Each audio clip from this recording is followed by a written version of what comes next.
think that it's about being the change that we want to see, especially when we see our outer world. We have to go into our inner world, and sometimes I think the inner world defines our outer world too. So if you have turmoil and chaos and a lot of things going on the inside, your outer world will reflect that. However, when you start to look inside and you start to kind of either heal or look at things and figure out new routes to deal with or cope with your trauma or pain, your outer world will look different. And going back to journaling, having a journal, for me, it's a journal of gratitude, and I write down things I'm thankful for and that I'm appreciative of, and I start to see the things around me being starting to change, and people being nice, and it puts me in a happier, more upbeat mood. It does. Perspective and perception are everything. They're everything, you know, and even the things that I said, like, it can sound so cliche, but it is so true that, you know, when we think a certain way, like everything from the beginning core thought, you know, it governs how we think and move, how we feel, and therefore how we behave. And then our behavior is what we're experiencing. You know, so many women come to me like, how is it that I keep ending up with the same guy? You know, every guy that I select seems to be the same type of guy. So then you have to think about, it's not that something's wrong with you or even something's wrong with every single one of those individuals. They just weren't meant for you. Fine. Right. But if you're not trying to attract that, what is it that's going on with you that helps you attract that? You have to be more intentional about defining what you're looking for. Yeah. And that's not just with the opposite gender or the same gender or whatever it is that you want in a relationship, but it's also what you want within your life and yourself. So remind me again, taking it back, what you were just mentioning. Just being that change. And if you want to attract that, you know, a person or a situation, I feel like you also have to become that too. You do. And then if you realize, like, the way that you think, you know, it really impacts. Like if you're like, oh, this is going to be a bad day, or some people come to me like, oh, I don't do the winter. Like the winter is just the worst month for me. I know I'm going to be so depressed. It's almost like a prediction. Yeah. You know, and if this is the way you think and this is the way you feel, you're going to project it. It's going to be that you are going to have a depression in winter. Wow. You are going to be sad. You are going to go through the motions because this is what you're used to.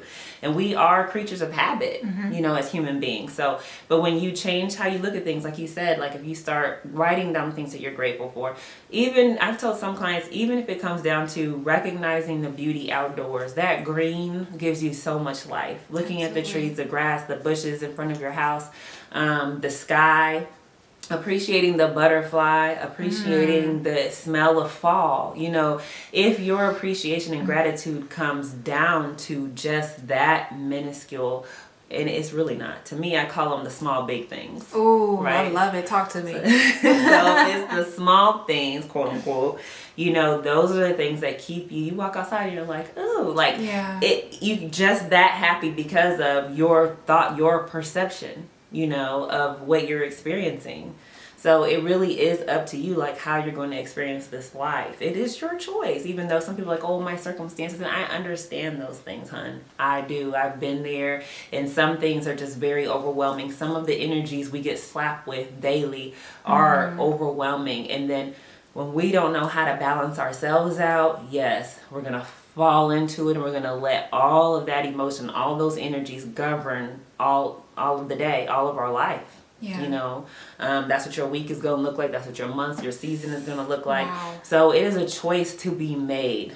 Like, how am I going to experience this? I can either find all the beauty in all of this. Like, no, when we came here, no one promised us like this stress-free life. You know, people are like, oh, I don't know why I'm dealing with this and why that and all of that. And it's like, but when did someone tell you life was going to be easy?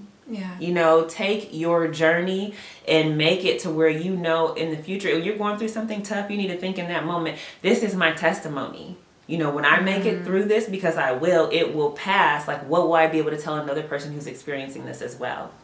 And it's going to give you all the wisdom and all the character to move forward into your authentic power. Absolutely. I love that, especially the testimony part, because some of the times when I go through things or transitions in life, I always think about the person that is depending on my testimony. The person that's depending on me to get through whatever it is I need to get through in order to tell them that they can make it. And That's sometimes we need that. We really need that. It's so true. Everything that I go through that's kind of tough.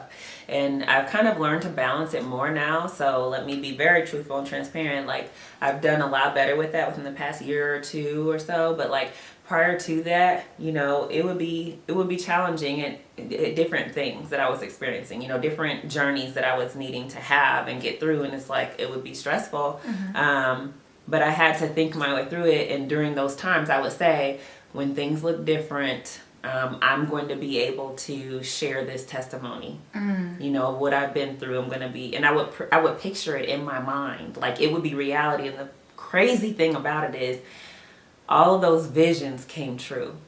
You know, I don't care if it was a weight loss journey and I was trying to lose weight, and I would envision in my mind, you know, women coming to my husband and saying, you know, how does your wife get her body like that? Or women coming to me and saying, what did you do to lose all that weight? Why do you look like that? Or, you know, I was thinking like, I'm going to be able to tell them, you know, I'm going to do what I'm doing, and I'm going to do it so well that other people are going to notice. When I'm in the gym, they're going to ask, and it's true. People come up to me and say, hey, are you a trainer?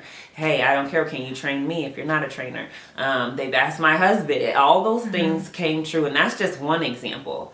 And it's not a hyping. No, I take that back. You do have to hype your own head up. Come on, hype yourself up. You got to be your biggest cheerleader sometimes. Who else is going to do it? Right.